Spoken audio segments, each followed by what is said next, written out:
Today we are going to examine Assemblies of God missions. One of the hallmarks of the Pentecostal movement has been a zeal for missions. The Assemblies of God in particular has had an active role in the work and move of the Spirit in the 20th century. The result has been tremendous growth worldwide and many people reached. While there is still much work to be done, it is exciting to see what God has done through the years and is a good reminder that, as we are told in Psalm 72, we serve a God that does wondrous things. The work of IntroAGMissions began as a very small group of 300 gathered together in 1914 with the purpose of fulfilling the Great Commission. This is the purpose of missions.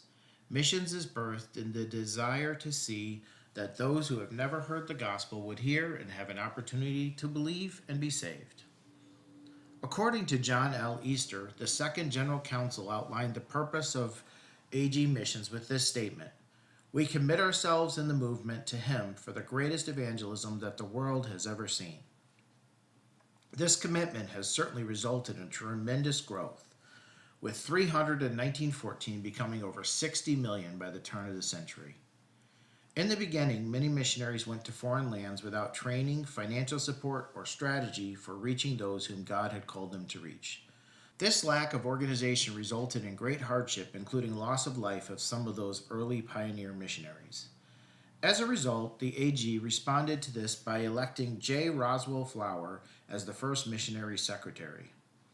Flower made significant impacts upon the missionary movement. He ensured the people were truly called to missions, and he established a basic budget to support individual missionaries.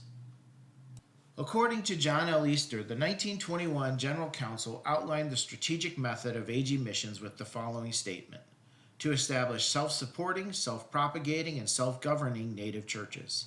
This has been the goal of IntroAGMissions. It is based on the New Testament example where autonomous churches were established throughout the ancient world. This philosophy of missions is also suited to propel the church into the next century. The idea of colonialism and the close association of the gospel with that idea means that churches that are established under the three self principles have the ability to both survive and thrive in the 21st century. The result has been the mobilization of those who have come to believe the gospel. Unreached people groups of the last century are now participating in the great mission to see the lost come to Christ. There has been not addition but multiplication of Spirit-empowered witnesses, and this will enable the church to answer the call of the Spirit to reach everyone with the gospel. One section that we studied as a part of this course was entitled State of the World and the Task Remaining. In this video, we were provided with some sobering statistics. This video divides the world into three different groups: Groups A, B, and C. Group A is called the unreached group, and they number around 29% of the world's population. The sobering reality of this group is the following. They have 5 characteristics: no chance of hearing the good news, no access to the gospel, no Bibles, no churches, and no believers nearby. The video goes on to explain that only 3% of missionaries and 1% of finances are committed to reaching this group. This sobering reality of the task ahead of us and the great need that is still in the world today should spur all of us to do our part to reach this group. That leads us to a great question. What can we do? What is our part, and how can we be involved in this great work? While God may lead you in specific ways as an individual, I want to highlight 3 specific ways. The first thing that we can do to get involved is to pray. Jesus tells us, "Therefore, pray earnestly to the Lord of the harvest to send out laborers into his harvest." We should then pray for the lost, for IntroAGMissions, for specific missionaries and people groups as you become aware of them and as God lays them on your heart. Pray that more laborers would be sent. The second thing that we can do is to give.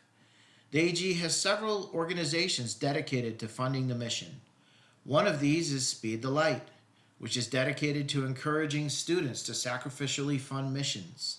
Another is BGMC, which encourages boys and girls to give to missions.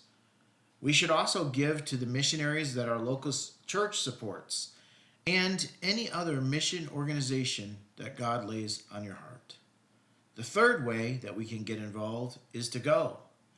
If God calls you to be a missionary, to be a sent one, be willing to answer the call and follow the Master wherever he will lead.